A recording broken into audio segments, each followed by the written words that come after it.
두 천사가 여행을 하다가 어느 부잣집에서 하룻밤을 보내게 되었습니다.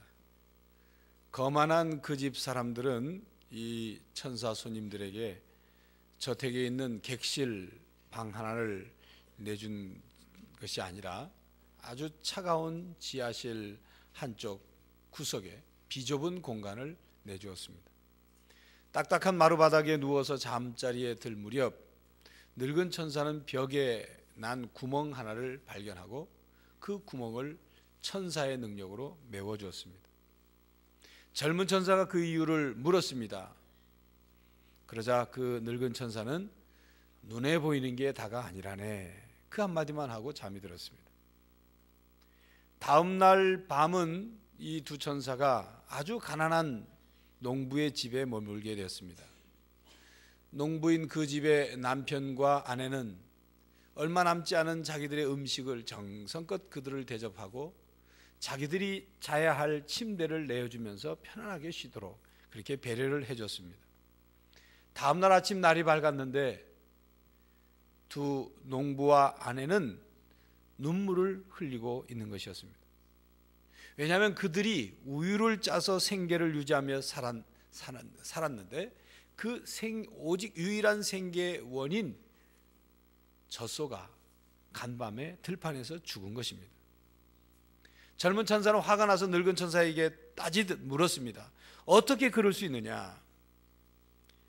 부잣집 사람들은 모든 걸 다 가졌는데 벽에 구멍 난 거 그거 왜 메워주고 그렇게 도와주면서 이 가난한 농부의 집에 오직 하나 남은 그 젖소를 왜 죽게 내버려 뒀느냐? 좀 막지.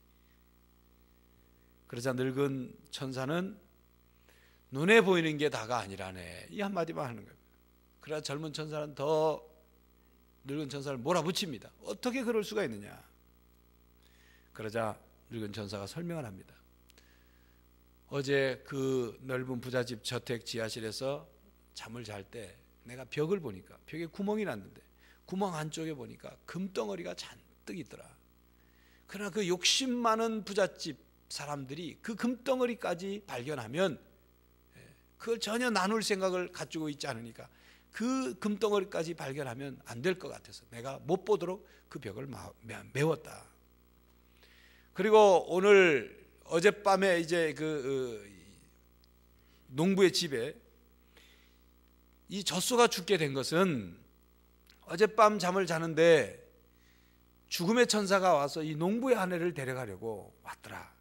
그런데 내가 이 농부의 아내를 데려가면 안 된다고, 이 농부 아내 대신 젖소를 데려가라고 내가 사정을 했다. 그러면서 그가 하는 말이 눈에 보이는 게 다가 아니라네 하는 말을 또 하더라는 것입니다. 이 세상은 눈에 보이는 것만으로 이루어진 것이 아닙니다. 그런데 세상 사람들은 마치 이 세상이 눈에 보이는 것이 전부인 양 더 잘 보이려고, 날씬해 보이려고, 비싸 보이려고, 고급스러워 보이려고 혈안이 된 것처럼 살아갑니다. 눈에 보이는 것보다 눈에 보이지 않는 것이 더 중요하고 더 가치 있다는 것, 더 그것이 영향력이 있다는 것을 우리는 기억해야 합니다. 여러분, 우리의 몸을 움직이는 것도 우리의 손이나 발, 눈에 보이는 어떤 신체가 우리 몸을 전체 움직이는 게 아니라 우리의 마음과 우리의 생각과 우리의 영혼이 우리를 움직이는 겁니다.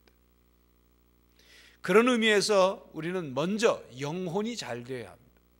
눈에 보이지 않는 우리의 영혼이 잘 돼야 돼요. 그래야 범사가 잘 되고, 그래야 우리의 영혼이 잘 돼야 우리의 몸도 건강할 수 있는 것입니다. 그런데 우리의 영이 죄로 말미암아 타락해져서 그 영으로서의 영혼의 제 기능을 발휘하지 못하게 된 것입니다. 우리의 영혼으로 하나님을 알고 하나님을 믿게 되는데 그 영이 타락해서 하나님을 제대로 알지도 못하고 하나님을 제대로 믿지도 못하게 되었다, 그런 말입니다. 그리고 점점 영혼이 타락해지니까 생각도 허망해지고 마음도 어둠으로 가득 차고, 그리고 하나님 아닌 것을 하나님으로 착각해서 우상을 섬기기도 하고, 그 마음속에 욕심이 가득해서 욕심대로 자신을 내버려 둔 나머지 온갖 죄를 짓고 그 죄에서 빠져나올 생각을 하지 않고 점점 그 죄의 늪에 빠져들어가게 되었다, 그 말입니다. 그 죄의 결과 때문에 자신뿐만 아니라 다른 사람에게까지도 불행을 가져다 주게 됐어요.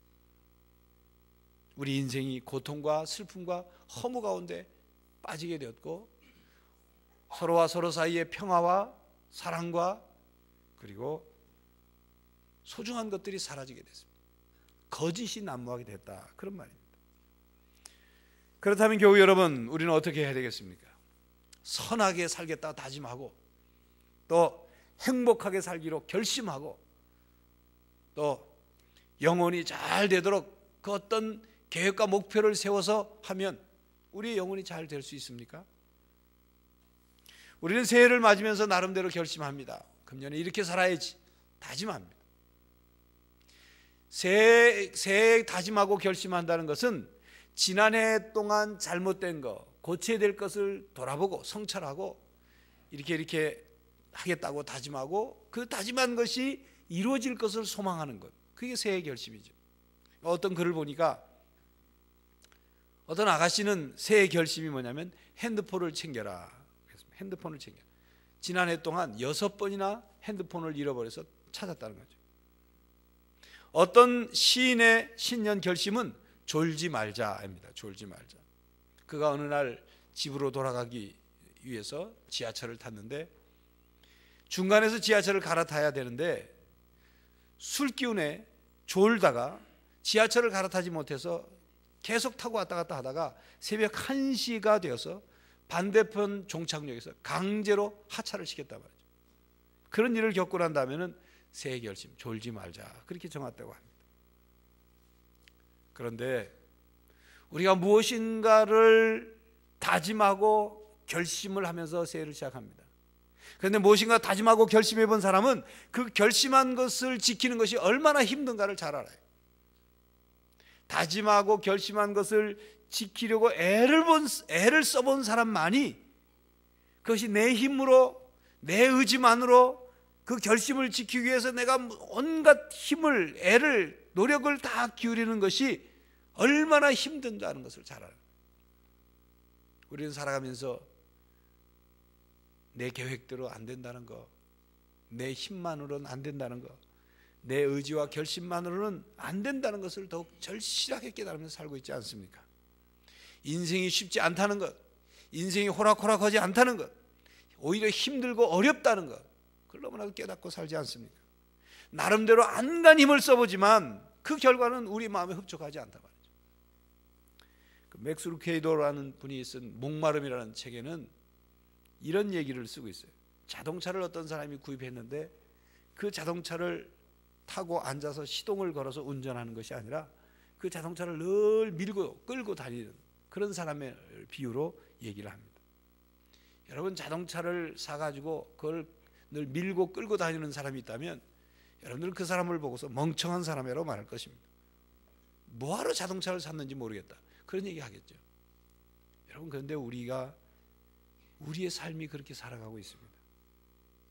그 맥스 루케이도는 그런 비유를 하면서 이렇게 말합니다. 하나님을 믿고 하나님으로부터 구원을 받았지만 성령의 도움을 받지 않고 성령 충만한 삶을 살지 않은 사람, 바로 그런 사람이 바로 자동차를 밀고 끌고 다니는 사람과 똑같다. 성령의 도움 없이 선하게 살려고 애를 쓰고 성령의 도움 없이 새 사람이 되려고 하고 변화된 삶을 살려고 애쓰는 것은 마치 자동차를 밀고 끌고 다니는 것처럼 힘겨운 삶이라, 그렇게 말합니다. 여러분, 종교적인 사람이 있습니다. 종교적인 사람과 영적인 사람은 차이가 있습니다. 종교적인 사람은 어떤 사람이냐? 자기의 노력과 자기의 의지와 자기의 신념을 가지고 뭔가 어떤 목표를 이루고자 하는, 거룩해지려고 하는, 선해지려고 하는 그런 사람이 종교적인 사람. 영적인 사람은 성령을 따라서, 성령을 의지해서 살아가는 사람을 말합니다. 본문 말씀은 성령 하나님에 관한 말씀입니다. 예수님께서 이 세상을 떠나신 후에 제자들과 또 예수님을 믿는 우리들에게 이 세상을 떠나시면서 성령 하나님을 보내주실 것을 약속하신 약속의 말씀이에요. 그 약속대로 성령 하나님은 우리에게 오셨습니다. 본문 말씀 그 앞에 7절을 보면 예수님께서 떠나시는 것이 우리들에게 유익하다, 그런 말씀을 하십니다. 예수님께서 이 세상을 떠나가지 않으시면, 그래서 성령 하나님을 보내지 아니하시면 오히려 우리들에게 유익하지 않다, 그런 말씀을 하셔요. 우리는 생각할 때 이상하다. 예수님이 살아계시면, 예수님이 지금도 이스라엘 땅에 계시든지 아니면 좀 우리나라에도 비행기를 타고 좀 오시든지 하면 얼마나 좋겠어요.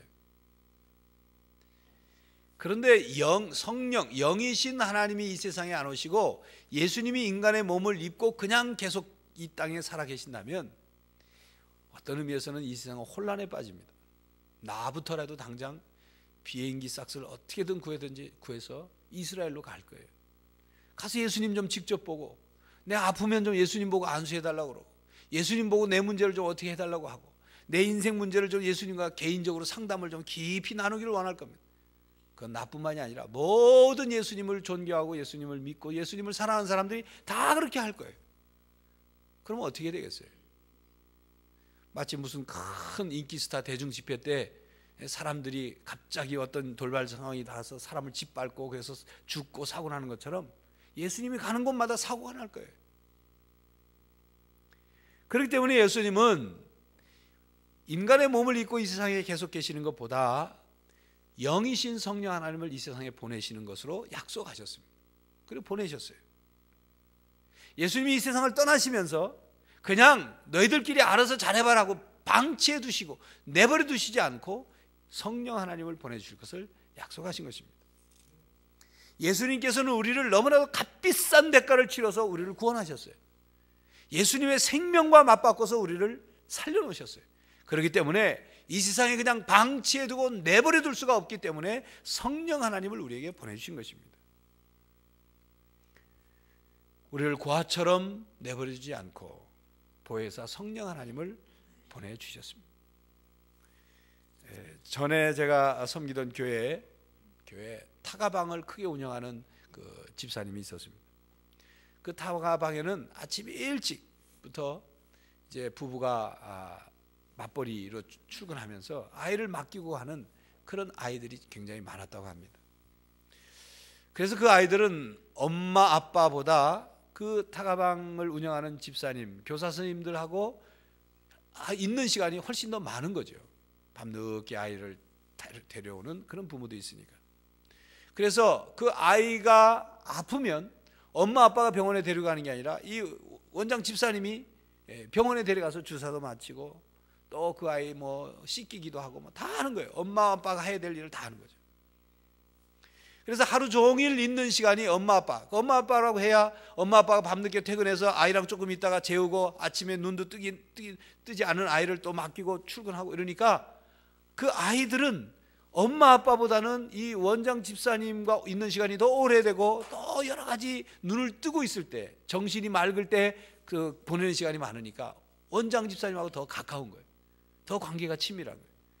그래서 이 집사님이 가끔 그런 일들을 겪는답니다. 어떤 일이냐면 저녁에 엄마 아빠가 와서 부르는 거예요. 누구야 부르는데 이 아이가 엄마 아빠에게 엄마 하고 가는 게 아니라 이 원장 집사님 눈치를 살피면서 더 가깝다는 거예요. 그때 아주 민망한 마음이 든다, 그렇게 말합니다. 그러니까 그 아이에 있어서 실제적인 보호자는 그 타가방 원장 집사님이 실제적인 보호자 역할을 하는 거죠. 여러분, 그래도 그렇게 경제적인 여력이 있어서 아이를 타가방이라도 믿고 맡길 수가 있다는 거, 그건 그래도 천만다행입니다. 요즘엔 그런 뉴스가 좀 뜸한데 맞벌이 부부가 아주 어린 자기 자녀를 어디 맡길 데가 없으니까 방 안에다 두고 먹을 걸 안에 넣어주고 바깥에서 문을 잠그고 출근하고 일하러 나간 사이에 그 집에 불이 나가지고 아이가 그 문을 열고 나올 수 없어서 그 질식해 죽은 사건, 그런 사고들이 전에 종종 있었어요. 보호자가 없기 때문에 벌어진 그런 참사이죠. 참으로 안타까운 일입니다. 여러분, 하나님은 우리를 이 세상에 그렇게 내버려두지 않았습니다. 보호자 없이, 도와주는 이 없이 그냥 방치해 두시지 않고 우리를 돕기 위해서 성령 하나님을 보내주셨습니다. 오늘 본문 말씀의 주제입니다. 우리에게 보호자를 보내주시겠다, 그 약속의 말씀이에요. 교회 여러분, 하나님께서 여러분을 끝까지 책임진다는 사실을 믿으시기를 바랍니다. 성령님은 우리를 도우시는 분입니다. 성령님을 우리에게 보내주신 것은 우리를 도우시도록 보내주셨습니다. 하나님의 자녀로 이 땅에 살아갈 수 있도록 우리를 이 땅에 그냥 방치해 두지 않으시고 도우시는 분을 보내주셨어요. 16절 말씀 보면 내가 아버지께 구하겠으니 그가 또 다른 보혜사를 너희에게 주사 영원토록 너희와 함께 있게 하시리니. 보혜사를 보내서 영원토록 우리와 함께 하신다 그랬어요.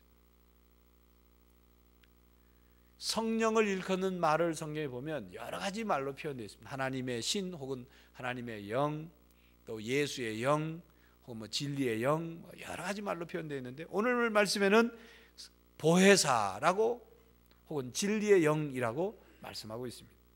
보혜사라는 말의 원어의 뜻은 파라클레토스라는 단어를 사용하고 있는데 다른 사람에게 도움을 베풀도록 곁에 부름을 받은 자, 뭐 그런 뜻이에요. 쉽게 말하면 도와주시는 분이란 말이에요. 보호해 주시는 분이란 뜻입니다. 나를 변호해 주시는 변호사 혹은 상담자, 위로자, 친구, 뭐 그런 뜻이 있어요. 그렇습니다. 성령 하나님은 우리를 도우시는 분입니다.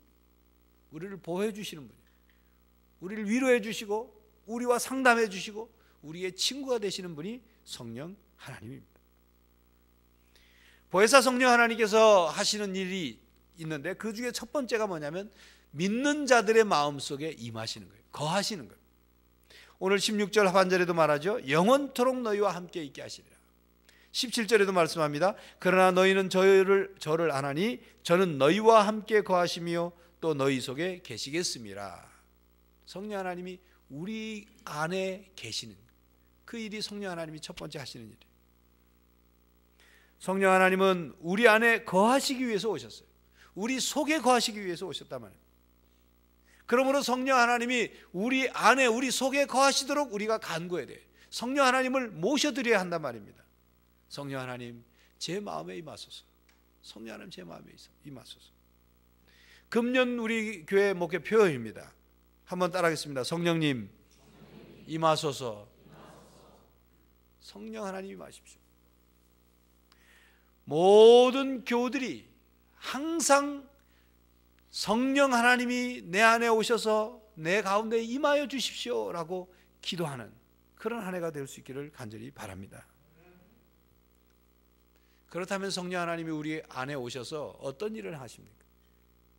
로마서 8장 9절 말씀을 보면 만일 너희 속에 하나님의 영이 거하시면 너희가 육신에 있지 아니하고 영에 있나니 누구든지 그리스도의 영이 없으면 그리스도의 사람이 아니라 그랬습니다.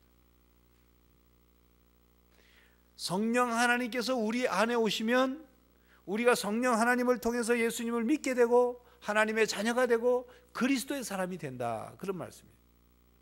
여러분, 교회 교족부에 이름이 올랐다고 그리스도인이 되는 게 아닙니다. 성령 하나님이 우리 안에 거하시지 않으면 우리가 그리스도인이 될 수가 없어요. 성령 하나님이 우리 안에 거하실 때만이 그리스도인이 될 수 있습니다. 이 세상에 그 어떤 누구도 성령의 도우심이 없이 예수 그리스도를 믿을 수가 없습니다. 구원을 받을 수가 없어요. 성령 하나님의 도우심이 없이 하나님의 자녀가 될 수 없고 성령 하나님의 도우심이 없이 그리스도인의 삶을 살 수가 없어요. 예수 그리스도가 나의 구주이십니다 라고 고백하는 것, 바로 성령 하나님이 도와주시지 않으면 될 수 없는 거예요. 내가 똑똑해서 내가 뭔가를 깨달았기 때문에 그렇게 고백하는 게 아닙니다. 그렇기 때문에 교회 여러분, 예수 그리스도가 여러분에게 있어서 하나님의 아들이실 뿐만 아니라 여러분을 구원해 주시는 분이심을 믿습니까? 여러분이 그런 믿음의 고백을 통해서 구원받았음을 확신하십니까? 그러면 성령 하나님 여러분 안에 계신 거예요. 성령에 의하지 않고는 그런 고백을 할 수가 없습니다.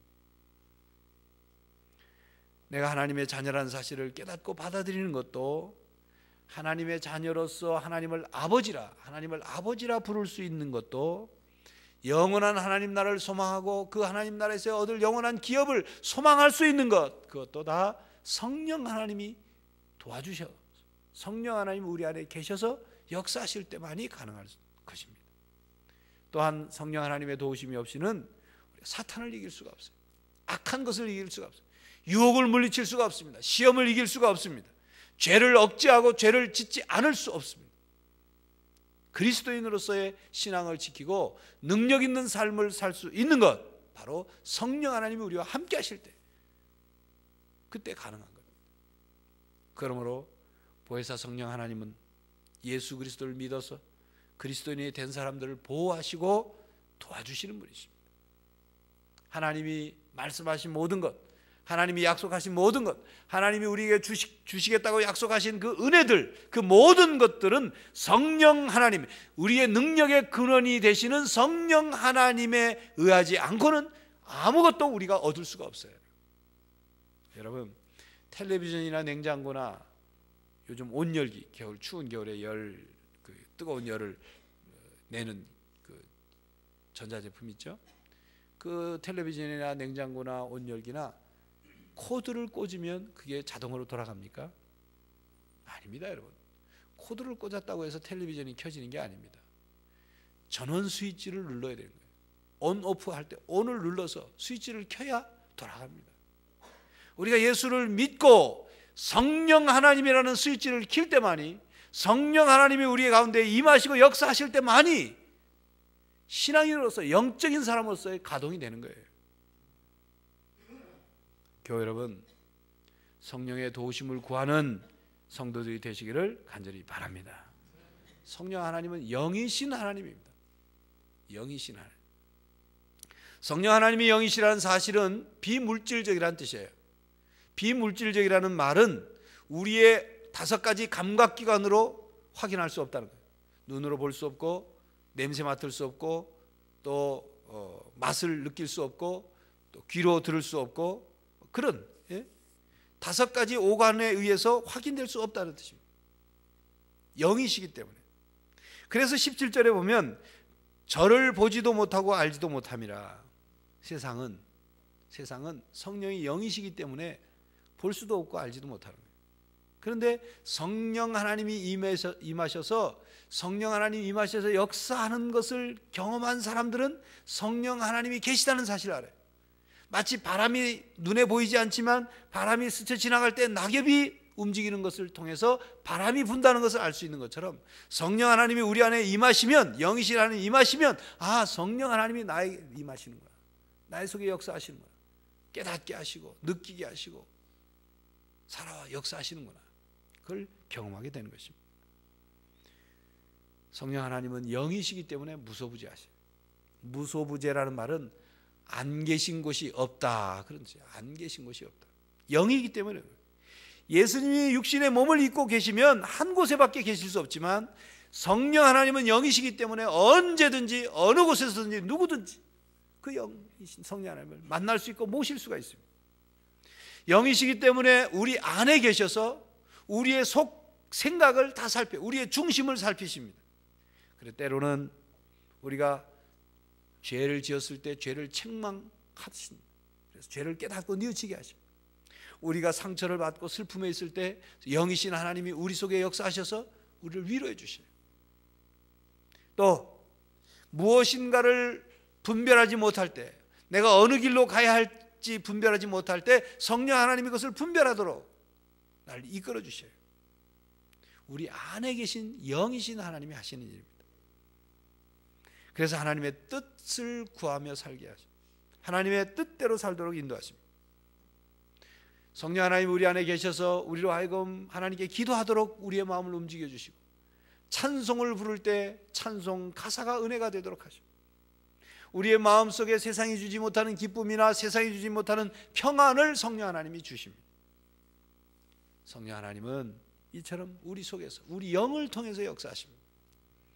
고린도전서 2장 10절 이하에 보면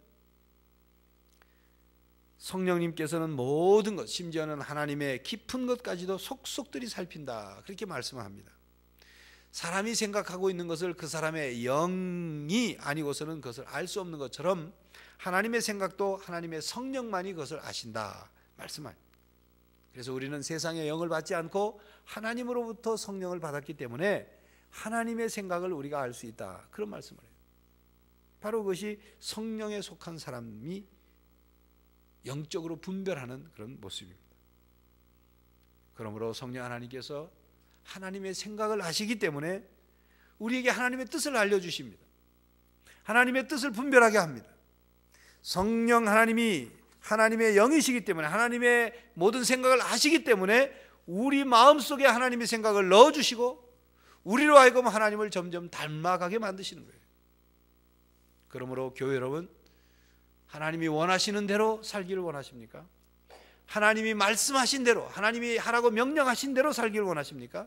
하나님의 뜻대로 살기를 원하십니까? 그렇다면 이렇게 기도하십시오. 이렇게 간구하십시오. 성령님 임하소서.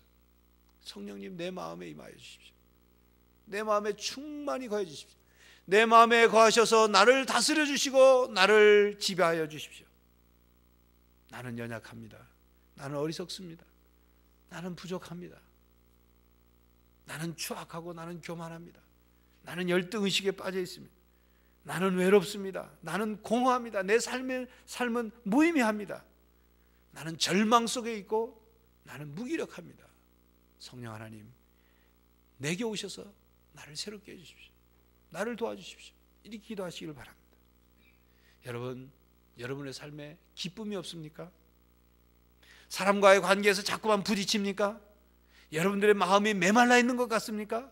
뭔가 자꾸 원인 모를 불안이 있습니까? 두려움이 자꾸 찾아옵니까? 여러분의 마음에 평안이 깨졌습니까?